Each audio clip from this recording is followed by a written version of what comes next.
ये गुनीत भी ना खामखा आकाशी से बहस किए जा रहा है। आकाशी से कोई नहीं जीत सकता। मैं सरहद पे दुश्मन से लड़ सकता हूँ, पर आकाशी से कभी नहीं। कर भाई कर, बहुत पैसे मिलने वाले हैं। अरे भाई जल्दी जल्दी करो। और कितना समय लगेगा? बस साहब थोड़ा सा रह गया बस।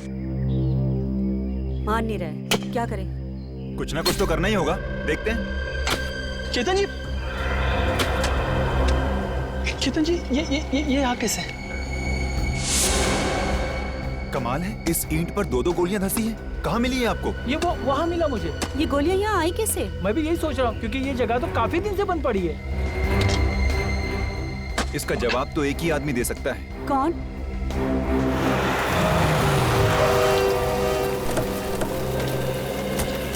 आओ आओ दया। और केतन? काफी सालों बाद मिले। अभिजीत कैसा है? अभिजीत ठीक है। नमस्ते भाभी। ये इंस्पेक्टर सचिन और ये श्रेया।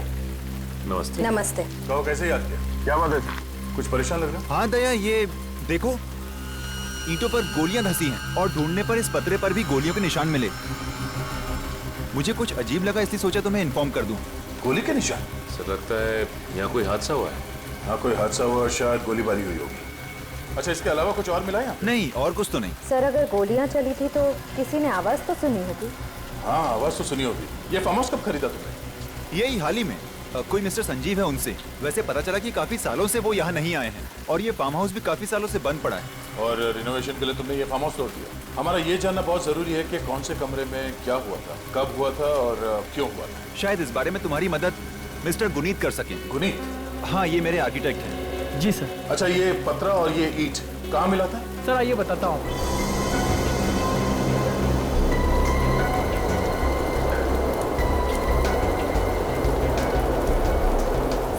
वो ईंट और पत्रा यही मिला था सर। अच्छा, जब इस फार्म हाउस को तोड़ा गया था उस वक्त यहाँ क्या था? सर यहाँ एक कमरा था और उसकी फ्लोरिंग इन टाइल्स से बनी हुई थी। ठीक है सचिन, ये जो मलबा है इसे फॉरेंसिक लैब भिजवा दो और आसपास के इलाके में जाके पूछते हैं। अब ये जरूर कुछ न कुछ तो गड़बड़ हुई है उस फार्म हाउस पर। हाँ सर, अजीब बात है कि इतनी सारी गोलियां चली हैं। 2 गोली दीवार पे भी मिली, 2 गोलियों के रिकोशे होने का निशान है स्टील की प्लेट पे। फिर भी किसी के घायल होने या मरने का कोई सबूत नहीं मिला सर। तो जरूर कोई न कोई साजिश रची गई है उस फार्म हाउस में। सर ये मिस्टर संजीव है सर, वो फार्म हाउस पहले इन्हीं का था। आइए। सर ये सच है कि वो फार्म हाउस पहले मेरा था, लेकिन वहाँ कब और क्यों गोलियां चली इसका मुझे कोई अंदाजा नहीं है सर। ये लो सुन लिया अभिजीत, इनके फार्म हाउस में गोलियां चली मगर इन्हें पता ही नहीं। ये कैसे हो सकता है? मैं सच कह रहा हूँ सर। कैसे यकीन करें आपकी बात? अगर आप लोगों को मेरी बात पर यकीन नहीं है तो ये देख लीजिए। क्या ये? कोर्ट के कागजात जिससे साफ साफ जाहिर होता है कि केतन और आकाशी को ये फार्म हाउस बेचने से पहले इस प्रॉपर्टी को लेकर केस चल रहा था। 2003 से ये फार्म हाउस कोर्ट के कब्जे में था सर, और 2 महीने पहले जैसे ही कोर्ट का फैसला मेरी फेवर में आया, मैंने तुरंत ये फार्म हाउस केतन और आकाशी को बेच दिया। आकाशी और केतन को बेच दिया? ये नीलांजना कौन है? नीलांजना मेरी आंटी है सर, और इस फार्म हाउस को लेकर कोर्ट में जो केस चल रहा था ना, वो इसी के साथ चल रहा था, मेरी आंटी नीलांजना के साथ। तो आपके मुताबिक 2003 से यानी 9 साल से इस फार्म हाउस में कोई नहीं रह रहा था, ये बिल्कुल खाली पड़ा था? जी सर, और जब वो फार्म हाउस खाली पड़ा था तो यहाँ पर किसी के मारने मरने का सवाल ही पैदा नहीं होता। फिर भी गोलियां तो चली है ना संजीव जी आपके फार्म हाउस में। आपकी आंटी नीलांजना से भी मिलना पड़ेगा। अभिजीत, इस फार्म हाउस के आसपास जो गांव है वहां भी जाकर पूछताछ करनी पड़ेगी। किसे पता था कि केतन वो फार्म हाउस खरीदेगा और वहां पे गड़े मुर्दे पाए जाएंगे? सर हो सकता है यहाँ पे कोई गैर कानूनी काम हो रहा। और सर इसी चक्कर में शायद यहाँ गोलीबारी हुई होगी। होने को तो बहुत कुछ हो सकता है, हमें पता करना है कि आखिर यहाँ पे हुआ क्या था। वो देखिए सर, गाड़ी। सर वहाँ जो आदमी बैठा है शायद उसे कुछ पता। चल के देखते हैं। सर ये तो हकीम की दुकान लग रही है। हकीम की दुकान ऐसे सुनसान जंगल में? हाँ, ऐसी जगह पे। सुनो भाई साहब जी, आप लोग शहर से इतनी दूर इन सुनसान जगह पे कैसे? हम यहाँ कुछ तहकीकात करने आए। कैसी तहकीकात? अच्छा ये बताइए कि आप यहाँ कब से हैं? तकरीबन 10 साल हो गए, लेकिन आप तहकीकात किस बात की कर रहे हैं? वो यहाँ कंसारा के जंगल में एक फार्म हाउस है, हमें उसके बारे में कुछ जानकारी चाहिए। अच्छा, वो फार्म हाउस जो अभी अभी बेचा गया है वो? हाँ वही। अच्छा कुछ सालों पहले या कुछ महीनों पहले वहाँ पे गोलीबारी हुई थी, उसके बारे में कुछ जानकारी है? कुछ मालूम है आपको? नहीं साहब, मैं सुबह 10 बजे आता हूँ और 5 बजे चले जाता हूँ। मैंने कुछ नहीं देखा साहब। हो सकता है गोली चलने की आवाज सुनी हो आपने? नहीं साहब, कुछ नहीं। लेकिन हाँ, 2-3 साल पहले एक अजीब घटना घटी थी। कैसी अजीब बात? क्या हुआ था? उस फार्म हाउस के पास एक गाड़ी मिली थी। गाड़ी? कब पाई गई थी गाड़ी? कौन था उसमें? 2010 में गाड़ी मिली। गाड़ी खाली थी। धीरे धीरे बच्चों के खेलने की साधन बन गई और उसमें जो सामान था वो गांव वाले लेके गए। कैसा सामान? एक औरत का बटुआ था और एक अटैची थी, उसमें औरत के कपड़े थे। औरत के कपड़े? हाँ। आपने पुलिस में खबर नहीं की? जी नहीं, किसी ने जरूरी नहीं समझा। अब वो गाड़ी कहाँ है? वो गाड़ी कंसारा जंगल के पास मिलेगी और बच्चे लोग उसमें लुका छुपी खेलते हैं। ठीक है, थैंक यू। सर ये बात कुछ हजम नहीं हुई। अगर कोई अपनी गाड़ी लेकर जाएगा तो अपना सामान भी तो साथ ले जाएगा ताकि कोई सुराग ना छूट जाए। हो सकता है वो लड़की वहाँ किसी काम से उतरी और वापस लौटी ना हो। उस गाड़ी की तलाशी लेते हैं, चलो।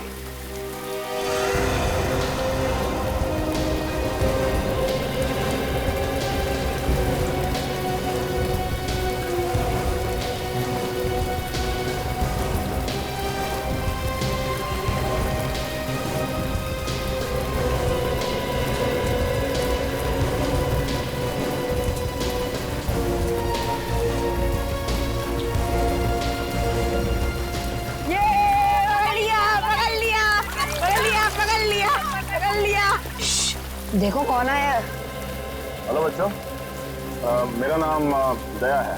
आप लोगों का नाम क्या है? मेरी माँ ने कहा है कि किसी भी अनजान आदमी से बात मत करना। क्या? और सही कहा आपकी माँ ने। खुद ये देखो, सीआईडी, हम लोग सीआईडी से हैं। सोचा आप लोग कुछ बता सकते हैं। अच्छा सीआईडी अंकल हो? हाँ। वैसे किस बारे में बात कर रहे हो आप लोग? ये गाड़ी कहाँ से मिली आप लोगों को? वो फार्म हाउस के यहाँ से। हम सब बहुत डरे हुए थे, लेकिन हमारे बाबा और चाचा उन्होंने हिम्मत रखकर गाड़ी में देखा तो किसी औरत का बटुआ और अटैची मिली। बहुत दिनों तक ये गाड़ी वहाँ ही खड़ी थी। इस गाड़ी को लेने कोई नहीं आया था, इसलिए हमारे बाबा ने इस गाड़ी को धक्का मारकर यहाँ खड़ी कर दी। अब हम इसमें लुका छुपी और पकड़ा पकड़ी खेलते हैं। क्या? बहुत अच्छा इस्तेमाल कर रहे हो आप लोग गाड़ी का। अच्छा बच्चों, अभी आप लोग कहीं और जाके खेलो और हमें अपना काम करने दो। हाँ चलो, भागो भागो भागो। गाड़ी की तलाशी लेते हैं, शायद कोई सुराग मिल जाए।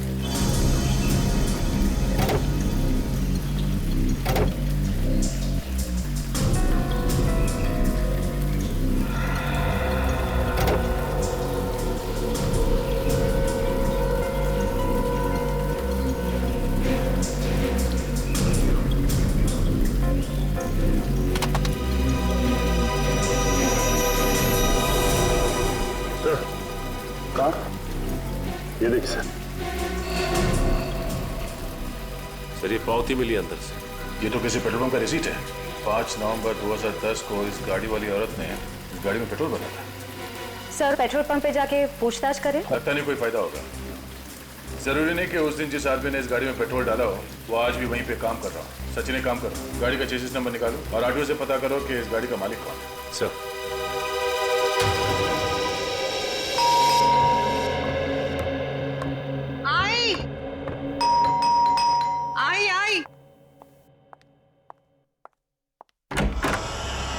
जी कहिए। नीलांजना जी? जी हाँ, मेरा नाम नीलांजना है। बात क्या है? हम लोग सीआईडी से हैं, एक केस की तहकीकात करने यहाँ आए हैं। आपके भतीजे संजीव ने आपके बारे में बताया। हाँ, अभी थोड़ी देर पहले उसने फोन पे सारी बातें बताई थी और ये भी कहा था कि आप लोग आने वाले हैं। आइए ना, अंदर आइए, आइए।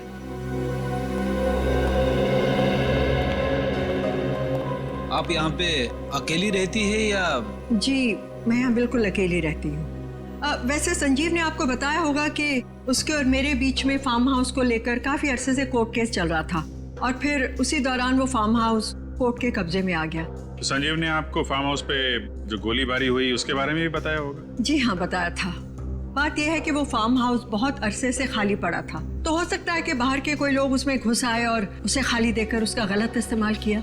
इतने सालों से आप या आपके परिवार का कोई आदमी फार्म हाउस पे देखरेख के लिए नहीं गया क्या? देखिए, हम या तो वकील के साथ या कोर्ट के ऑफिसर्स के साथ वहाँ कभी ना कभी गए थे, नहीं तो वो वीरान ही पड़ा रहता था। इतने बड़े फार्म हाउस को आपने ऐसे ही छोड़ दिया था? सिक्योरिटी के लिए कोई वॉचमैन या गार्ड नहीं रखा था? बात यह है कि संजीव और मैं कोर्ट केस के मामले में इतना उलझे हुए थे कि हमने कभी इस बारे में सोचा ही नहीं।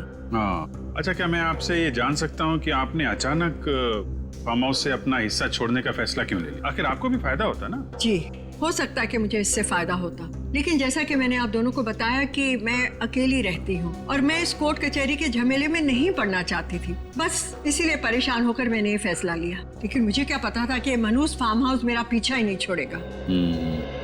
ठीक है नीलांजना जी, अभी हम लोग चलते हैं। जरूरत पड़ी तो आपको दोबारा तकलीफ देंगे। जी, थैंक यू।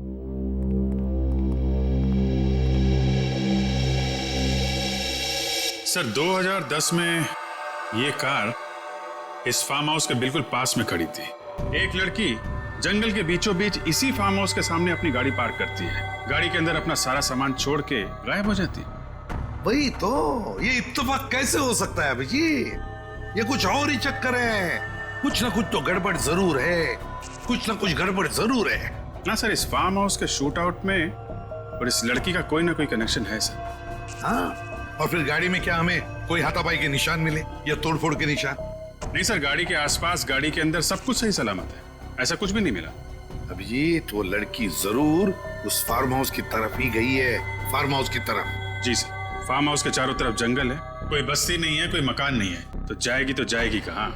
सर, कहीं ऐसा तो नहीं कि उसे किसी जंगली जानवर ने खा लिया हो? हो सकता है किसी जंगली जानवर ने खा लिया हो उसे। लेकिन अभिजीत, अगर इस गाड़ी के बारे में हमें और कुछ इंफॉर्मेशन मिले ना, तो लड़की के बारे में बहुत कुछ जान सकते हैं हम। सर, इस गाड़ी के चेचिस नंबर से ट्रैक किया जा रहा है इसे। बहुत जल्द गाड़ी की और लड़की की कहानी सामने आ जाएगी। आसान के क्या? सर, हो रही। श्रेया, तुम्हें पूरा यकीन है कि यही वो जगह है जहाँ से भाड़े पे गाड़ी ली गई थी? हाँ सर, यही वो जगह है। तुझे फिर से छुट्टी चाहिए? जी साहब। एक काम करता हूँ, तुझे लंबी छुट्टी के लिए भेज देता हूँ, ठीक है? साहब, ऐसा मत कीजिए, मेरे बीवी बच्चों का क्या होगा? अभी तू जा, मैं बाद में बात करता हूँ। ठीक है साहब, सोच के बताइएगा। कहिए। भाई साहब, कंपनी के मालिक आप ही हैं? जी हाँ, मैं ही इस कंपनी का मालिक हूँ, लेकिन मैं आपको पहले ही बता दूं, मेरे रेट फिक्स हैं। देखिए भाई साहब, हम आपकी गाड़ी लेने नहीं आए। जो आपकी गाड़ी गुम हुई है उसके बारे में हम कुछ बताने आए। हम लोग सीआईडी से। अच्छा, मेरी सफेद मैट गाड़ी मिल गई? आपको कैसे पता हम उसी गाड़ी के बारे में बात कर रहे हैं? अरे मैडम, 3 साल पहले वही सफेद गाड़ी तो चोरी हुई थी। कहाँ है वो? आपकी वो गाड़ी हमें कंसारा जंगल के पास से मिली। कंसारा के पास वाले जंगल में? जी हाँ, कंसारा जंगल। आप ये बता सकते हैं कि वो गाड़ी आपसे भाड़े पे किसने ली थी? बिल्कुल बता सकता हूँ। ये गाड़ी एक लड़की ने भाड़े पर ली थी 3 दिन के लिए, 2 नवंबर से लेकर 5 नवंबर तक के लिए। लेकिन 5 नवंबर की रात को 10 बजे अचानक उसका फोन आया कि मैं कल सुबह आपकी गाड़ी लौटा दूंगी। लेकिन वो कभी वापस आई ही नहीं। आपको कैसे मालूम? हमें सब मालूम। अब मैडम, अगर वो लड़की मिले तो उसे मेरे पास ले आइएगा, मुझे सब हिसाब किताब चुकता करना है उससे। अच्छा, ये बताइए कि आपने पुलिस कंप्लेंट नहीं लिखवाई? सर, कंप्लेंट की थी, लेकिन उसका कोई फायदा नहीं हुआ। लेकिन मेरी गाड़ी कंसारा कैसे पहुंच गई? देखिए, अभी तहकीकात चल रही है, हम उस लड़की को ढूंढ रहे हैं फिलहाल। अच्छा, ये बताइए कि ये गाड़ी ली किसने थी? आप उस लड़की का नाम बता सकते हैं? हाँ, मुझे बराबर याद है। उस लड़की का नाम था रिधिमा। रिधिमा? फिर तो एड्रेस भी होगा आपके पास? जी। ये टेस्ट करने के बाद किसे पता था ये नतीजा सामने आया? सर, ये तो कोई और ही चक्कर लगता है। तुम ठीक कह रही हो तारिका, मुझे भी यही लगता है। हाँ सारुके, क्या पता चला? बॉस, यूं समझ लो कि भागते चोर की लंगोटी पकड़ में आ गई। देख सारुके, गोल गोल बातें बनाना बंद कर और काम की बात कर। देखो, ये तो सबको पता है कि वहाँ फार्म हाउस में गोलियां चली थी। उसमें से 2 गोलियां ईंटों पर जाकर के लगी और बाकी की गोलियां टीन से टकरा करके लौट गई। यार सारुके, हमें तो वहाँ से सिर्फ 2 ही गोलियां मिली, बाकी गोलियों का तो पता ही नहीं। एक बात और, उस गोलीबारी में या तो किसी की मौत हुई है या कोई बहुत बुरी तरह से घायल हुआ है। घायल हुआ है? ये तो पूरे यकीन के साथ कह सकता है। हाँ सर, ये टाइल्स जो हमें फार्म हाउस से मिले हैं, इस पे कुछ निशान है। ये देखिए, ये जगह जगहों पर फीके पड़ गए और कुछ टेस्ट से ये पता चला है कि इस पे केमिकल का इस्तेमाल किया गया था। केमिकल? वो किस लिए? खून साफ करने के लिए। खून साफ करने के लिए? मतलब हमारा अंदाजा सही था। बिल्कुल बॉस, आपका अंदाजा एकदम सही था और उसका सबूत है ये टाइल। इस टाइल का रंग केमिकल और खून की वजह से ऊपर से थोड़ा सा उड़ गया है, लेकिन उस वक्त जो खून बहा वो इसके इस जॉइंट में, यहाँ जोड़ों में आकर के जम गया, सूख गया, और ये अभी भी मौजूद है। अच्छा, ये खून से क्या पता चला तुझे? बॉस, इस खून में मुझे 3 अलग अलग लोगों का खून मिला है, जिसमें से 2 औरतें हैं और 1 आदमी है। क्या कहा तूने? मतलब जब फार्म हाउस में गोलियां चली तब वहां पर 3 लोग मौजूद थे? 3 लोग? अच्छा, क्या उम्र हो सकती है उन लोगों की? कुछ बता सकता है? हाँ बस, उसमें से एक औरत की उम्र है 25 से 30 साल के बीच, दूसरी औरत की उम्र है कोई 55 से 60 साल के बीच, और आदमी की उम्र है 35 से 40 साल के बीच। अब इसमें से किसकी मौत हुई है और कौन जख्मी हुआ है, ये बताना बड़ा मुश्किल है। तीनों अलग अलग उम्र के लोग? सर, ये तीनों फार्म हाउस में करने क्या गए थे? वो तो हम पता लगा ही लेंगे फ्रेडी, पता लगा लेंगे। अच्छा सालुंके, ये खून कितना पुराना है? बॉस, ये खून कोई 3 से 4 साल पुराना है। 3 साल पुराना? अभिजीत, अच्छा, रिद्धिमा की माँ के साथ बात हो गई? तो बस रिद्धिमा की माँ जी को ब्यूरो में बुला लो। अंकिता जी, प्लीज देखिए, आप उम्मीद मत हारिए, परेशान मत होइए। हम आपकी बेटी को ढूंढने की पूरी कोशिश कर रहे हैं। पिछले 3 सालों से मेरी इन आंखों ने अपनी बेटी को देखने की उम्मीद नहीं छोड़ी, लेकिन पता नहीं क्यों आज ऐसा लग रहा है जैसे मेरी बेटी कभी वापस नहीं आएगी। एसीपी साहब, प्लीज आप मुझे सच सच बता दीजिए, मेरी बेटी जिंदा भी है या नहीं? अंकिता जी, सच कहूं तो आपकी बेटी के बारे में हमें कुछ नहीं पता। इतना जरूर कह सकता हूं कि हमें कंसारा वाले जंगल में एक गाड़ी मिली है। वो गाड़ी आपकी बेटी रिद्धिमा ने 3 दिन के लिए किराए पर ली थी। क्या गाड़ी किराए पर ली थी? लेकिन रिद्धिमा ने तो मुझे इसके बारे में कुछ भी नहीं बताया था। आपको कुछ नहीं बताया? नहीं। अच्छा, 5 नवंबर 2010 को जब आपकी बेटी गायब हुई, उस समय उनकी उम्र क्या होगी? 25 साल थी। उसमें से एक औरत की उम्र है 25 से 30 साल के बीच। रिद्धिमा की फोटो है आपके पास? जी है।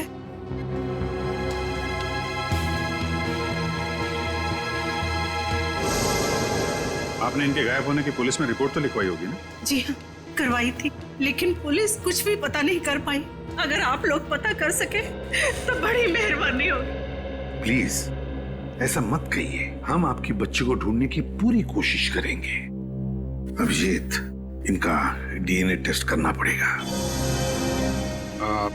आपको एतराज ना हो तो हमें आपका डीएनए टेस्ट करना पड़ेगा। DNA test? मगर किस लिए? कैसे बताएं आपको, वाकई आपकी बेटी के बारे में हमारे पास और कोई जवाब नहीं है। जब आप लोगों को जवाब मिल जाए तो मुझे इत्तला जरूर करिएगा। जी जरूर बताएंगे आपको। हमारा ऑफिसर आपको घर छोड़कर आएगा। निखिल,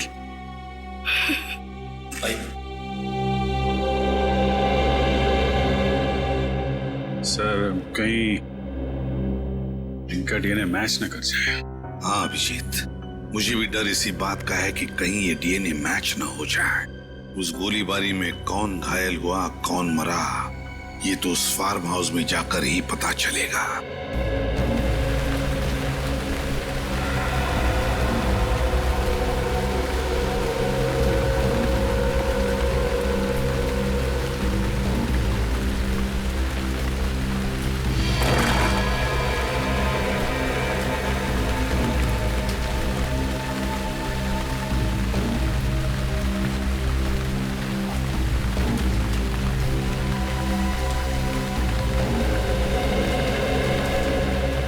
वैसे तो आप सभी लोग जरा परेशान होंगे ना कि आप लोगों को यहाँ इस फार्म हाउस पर क्यों बुलाया मैं?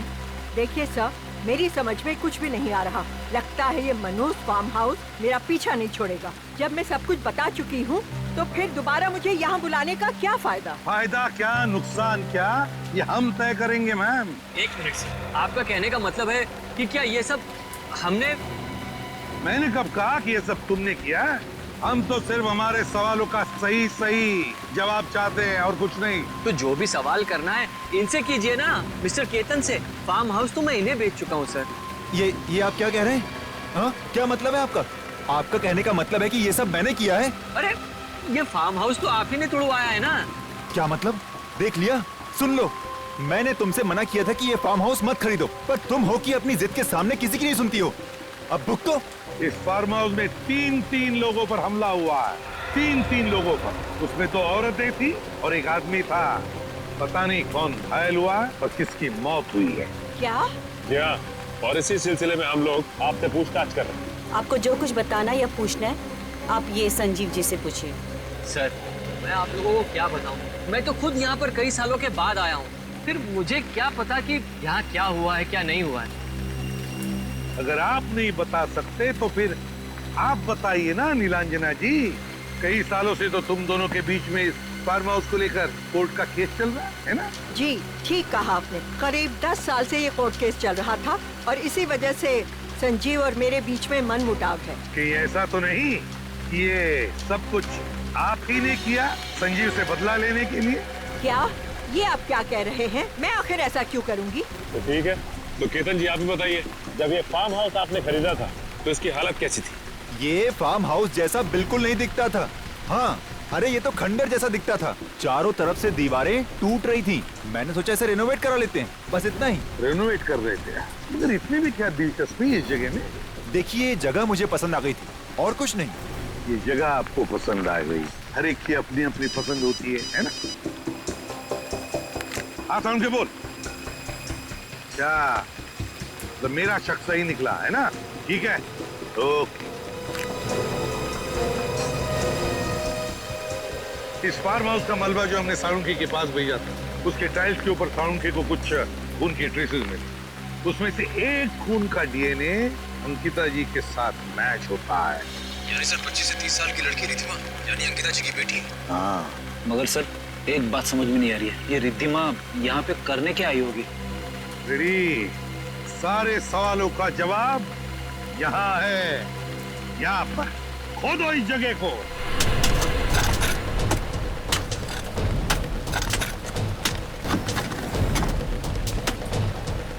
निखिल, जोर से।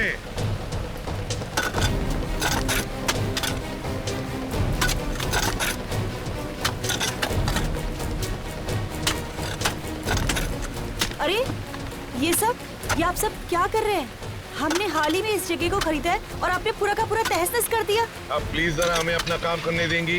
जाइए आप प्लीज, बाहर खड़े हो जाइए, जाइए प्लीज। आकाशी प्लीज बात को समझा करो। प्लीज आप वहाँ खड़े हो जाइए। देखो, अब ये केस सीआईडी वालों के हाथ में है। पता तो चलना चाहिए ना कि क्या हुआ यहाँ पर।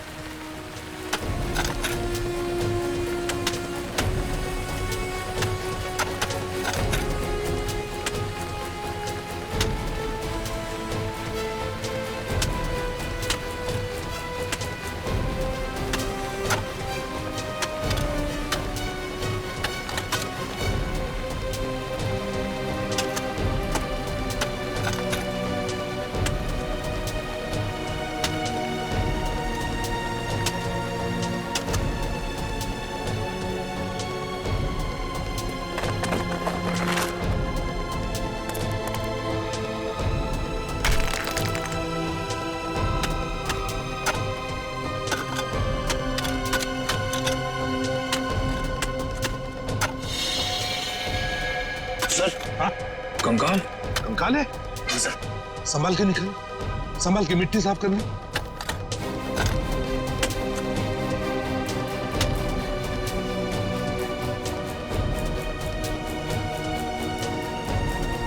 निखिल संभाल के, हाँ संभाल के, रेडी, संभाल के। उठा उठा निखिल, उठा। सर, इस कंकाल के नीचे एक और कंकाल है। एक और कंकाल? हाँ सर।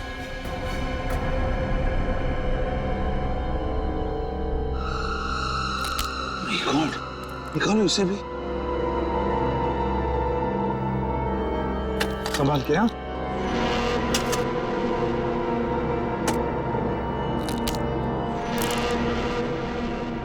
आराम से फ्रेडी।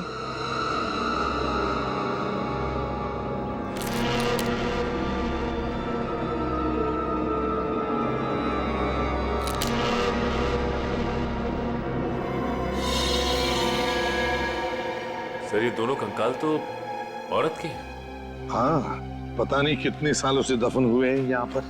रेडी, काम करो, जरा खुद आओ, देखो कहीं उस आदमी को भी यहाँ पर नहीं दफना हुआ। संभाल क्या, आराम से आराम से।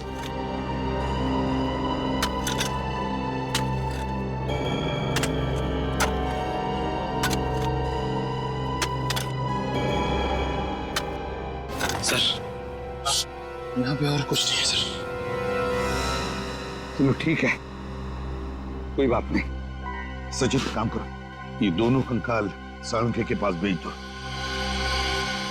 तो जैसे कि आप लोग देख रहे हैं, इस कंकाल की हड्डियां घुटने और कोनी में से गली हुई है। शायद इस औरत को आर्थराइटिस की बीमारी होगी। और साळुंखे, ये दूसरा कंकाल, इसकी क्या हालत है? बॉस, इस कंकाल की हड्डियां काफी मजबूत हैं। लगता है इसकी उम्र 25 से 30 साल के बीच में होगी। इसकी उम्र 25 से 30 साल की? एक बात और। वो क्या? इस ज्यादा उम्र वाली औरत को गोलियां मारी गई हैं, 2, और इस यंग लड़की के सर पे वार किया गया किसी भारी चीज से। सर अगर गोलियां चली हैं तो फिर उनके पास गन भी होगी, और गन थी तो फिर लड़की के सर पे भारी चीज से वार क्यों किया? वही तो। साळुंखे, इनके चेहरे बन गए? हाँ, इन दोनों के चेहरे लगभग तैयार हैं। मैं देखता हूँ। सर मुझे लगता है उस आदमी ने ही इन दोनों औरतों का खून किया है, और ऐसा करते वक्त वो खुद भी घायल हुआ होगा। हो सकता है फ्रेडी, बिल्कुल हो सकता है। बॉस, ये देखो चेहरे बन गए। ये देखो बॉस, ये है वो 25 से 30 साल वाली लड़की का चेहरा, और ये दूसरी औरत का चेहरा। ये तो रिद्धिमा है। इसकी हड्डियों का डीएनए इसकी माँ के डीएनए के साथ मैच होता है। सर ये दूसरी औरत कौन हो सकती है? वो तो पता लगाना पड़ेगा। एक काम करो, इसकी फोटोग्राफ्स सारे न्यूज चैनल और पुलिस स्टेशन में भेज दो। किसी ना किसी ने तो इसे देखा ही होगा। मगर सर ये बेचारी रिद्धिमा अब सामने से चल के मरने के लिए फार्म हाउस में क्यों चली आई? वही तो पता लगाना है सचिन की है। रिद्धिमा उस फार्म हाउस तक क्यों गई वो उस फार्म हाउस में? मगर सर उस घायल आदमी का पता कैसे लगा? पता लग सकता है फ्रेडी, पता लग सकता है। अगर वो घायल हुआ है तो जरूर इलाज करवाने के लिए किसी हॉस्पिटल या क्लिनिक में गया होगा। तो उस फार्म हाउस के आसपास जितने भी हॉस्पिटल या क्लिनिक्स हैं, सब में जाकर के पूछताछ करो, पता लगाओ क्या कोई इलाज करवाने आया था क्या।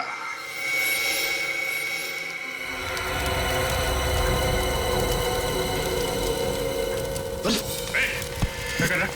ये तो रिकॉर्ड चला रहा था। रिकॉर्ड चला रहा है?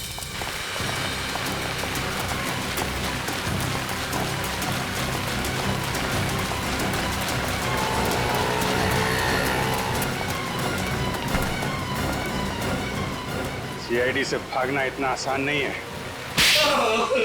तुम वही आदमी हो ना जो आज से 3 साल पहले कंसारा के फार्म हाउस में घायल हुए थे? नहीं साहब, वो मैं नहीं हूँ साहब। झूठ मत बोल, वरना चलने के काबिल भी नहीं रहेगा, समझा? मैं सच कह रहा हूँ साहब। अच्छा, तो फिर वो फाइल क्यों जला रहा था? वो तो उस औरत के कहने पे मैंने जलाई साहब। औरत की? किस औरत के कहने पे जला रहा था? वो जो भाई तो अंधेरा था साहब। उसका नाम मालूम है? हाँ साहब, उसका नाम है सुरवीनी साहब। सुरवीनी? कहाँ मिलेगी? हाँ, 55 से 60 साल की औरत है। देखिए कुछ भी पता चले हमें इन्फॉर्म करिएगा। Okay, thank you. बड़ी अजीब बात है, परिवार का एक सदस्य लापता हो जाता है, फिर भी उसके परिवार वाले उसके लापता होने की रिपोर्ट दर्ज ही नहीं करवाते। ऐसे कैसे हो सकता है? मैं भी यही सोच रहा हूँ। उस औरत के परिवार वाले से ढूंढ के परेशान होने चाहिए, यहाँ तक कि अखबार में इश्तेहार देना चाहिए। यहाँ ऐसा कुछ है ही नहीं। समझ में नहीं आ रहा है ये औरत है कौन, और उस वक्त ये फार्म हाउस में क्या कर रही थी? Hello, CID bureau. Okay okay okay, thank you. क्या हुआ? सर कनाडा एम्बेसी से फोन था। कनाडा एम्बेसी से फोन? क्यों? सर वो उस औरत का चेहरा रिकंस्ट्रक्ट करके हमने हर जगह भेजा था। उसी सिलसिले में हमसे वहाँ कोई मिलने के लिए हमारा इंतजार कर रहा है। गुड गुड गुड, मैं अभी एसीपी साहब को इन्फॉर्म कर देता हूँ। सर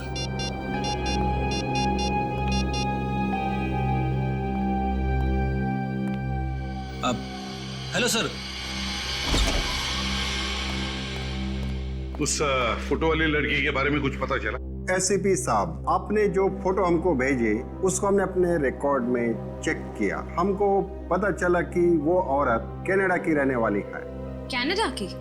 जी हाँ, और ये लड़की उस औरत की दोस्त है और ये भी कनाडा से है। दिसंबर 2010 में इस लड़की ने उस औरत के लापता होने की रिपोर्ट कैनेडियन एम्बेसी में दर्ज कराई थी।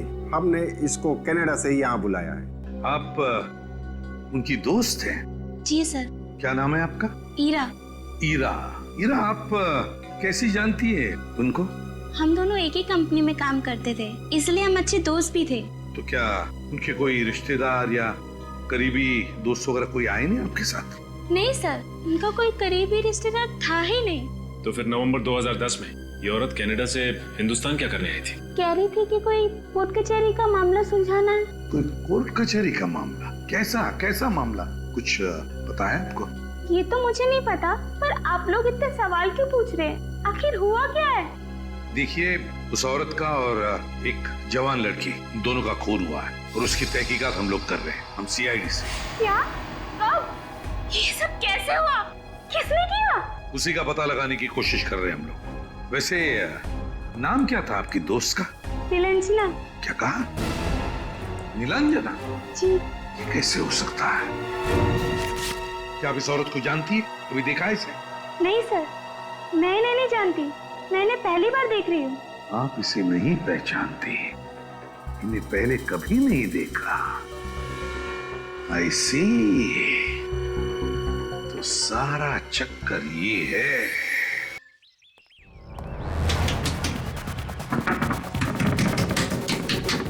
दूध वाले को भी ना आज इतनी देर से आना था, ये कोई वक्त?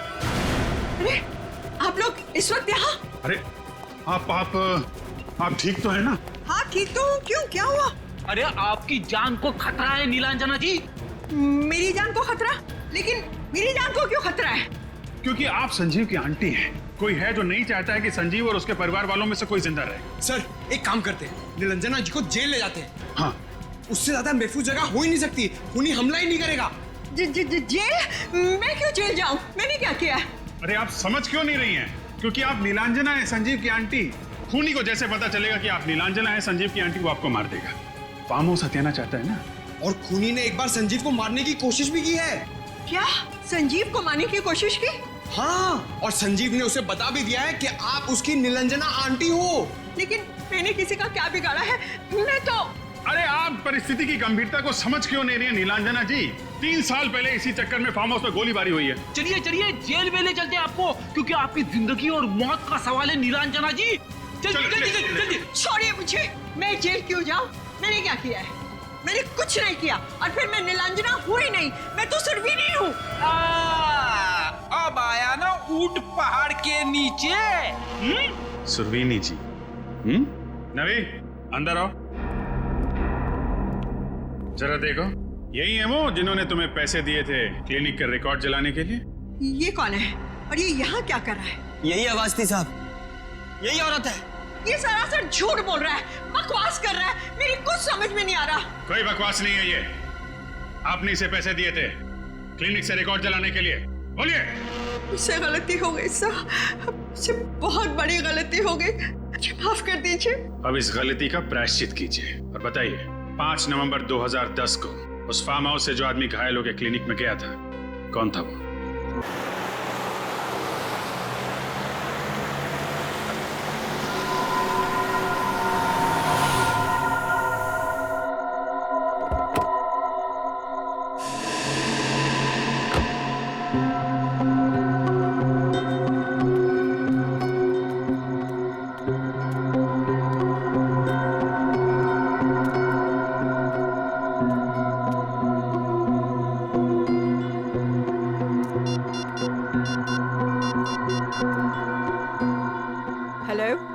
कहाँ हो तुम?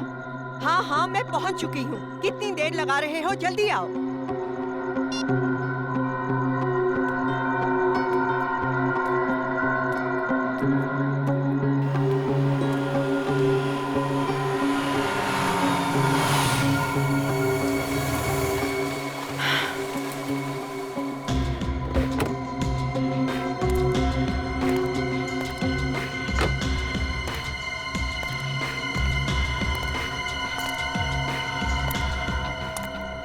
घंटे से इंतजार कर रही हूँ मैं, इतना वक्त क्यों लगा दिया?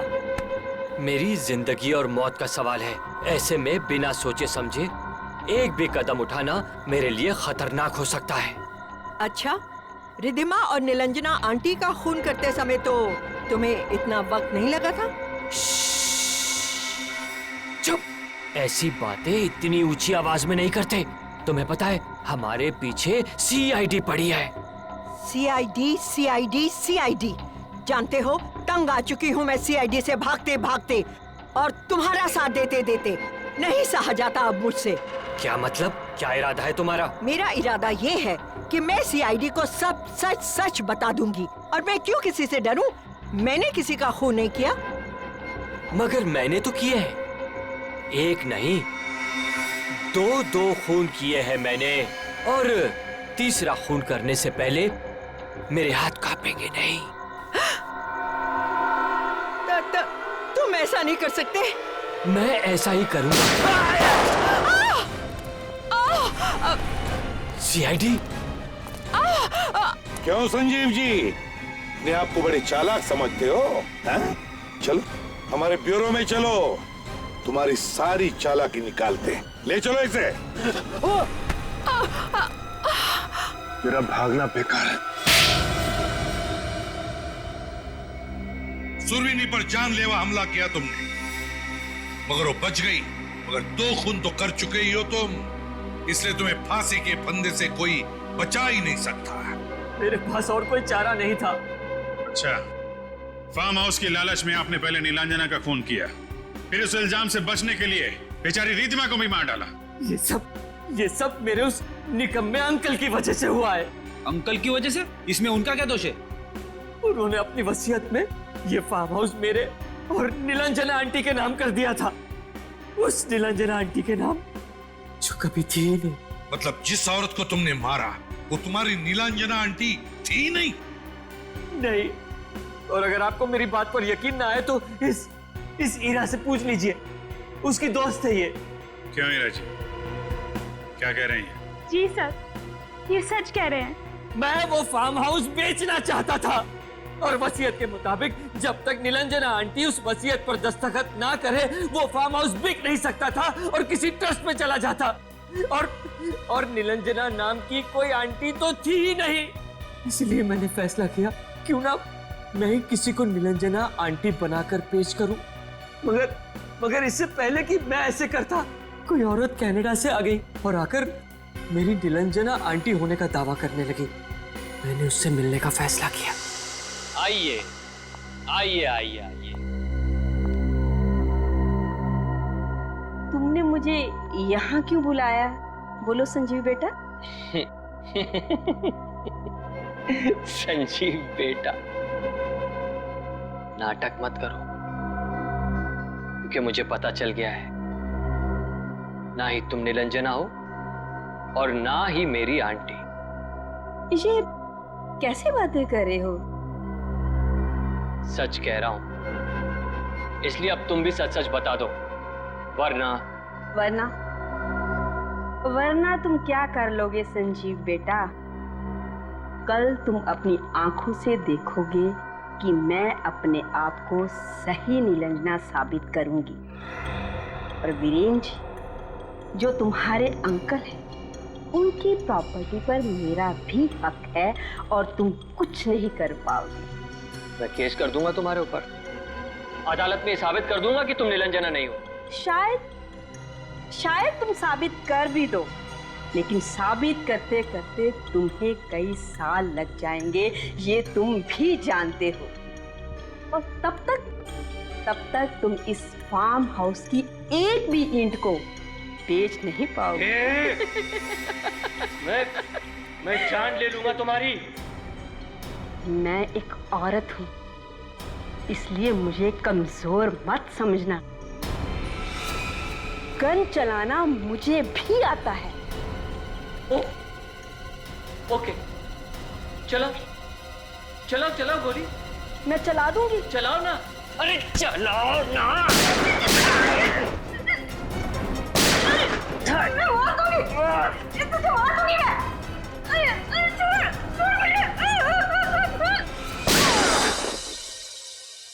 मैंने कभी सोचा भी नहीं था कि वो औरत मेरे खिलाफ ही साजिश रचेगी। रिद्धिमा, उसे क्यों मारा? उसने क्या बिगाड़ा था तुम्हारा? उसने मुझे खून करते हुए देख लिया था, इसीलिए अपने आप को बचाने के लिए मैंने उसका भी खून कर दिया। रिद्धिमा और नीलांजना को मारकर तुमने उन दोनों को फार्म हाउस में गाड़ दिया और उस पर टाइल्स लगा दिए ताकि किसी को पता न चले। मगर रिद्धिमा और नीलांजना के कंकाल ही तुम्हारे खिलाफ सबूत बन गए। अब तुम्हें फांसी के फंदे से कोई नहीं बचा सकता।